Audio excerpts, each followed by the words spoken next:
मनालिसा नों बेयाव बेसेबांबा गोबाव बोसोरनि उनाव दिनै नोंखौ नुदों माबोरै दं बायग्लिनाय गोसोखौ लानानै दिनैबो सोरनिबा फैगोननि मिजिंखौ लानानै दं नोंलाय माबोरै दं आं मोजाङैनो दं बेखौथ' आं नुनानैनो बुजिखादों नों मिथिगौ ना मोगथां आं दिनैबो नोंखौ फाग्लि बायदि गोसोखाङो हारसिं फाग्लि बायदि सानो आसा खालामो जे नों दिनैबो आंजों गिदिंनानै फैफिनगोन होननानै नाथाय नङा आंनो गोरोन्थि आच्छा मोगथां नोंनि उन्दुनायखौ दिनैबो सोरबा फुङाव फोजा हरनानै आद्रा खालामो नामा नों गोरोन्थि खालामब्ला नोंखौ सोरबा रायो नामा नोंनि देहाया गाज्रिबा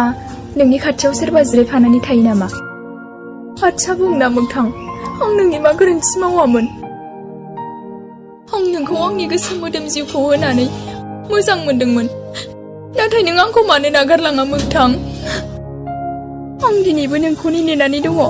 आं नोंनि अनगा रावनिबो खोथा साना नाथाय नों दिनै गुबुनखौ लानानै गोजोनै दङ बिदियाव नों आंखौ माबोरै गोसोखांनो आं दिनैबो नोंखौ नुबा बुंनो सानो नोंखौ मोजां मोनो होनना मानोना आं नोंखौ जोबोद मोजां मोनो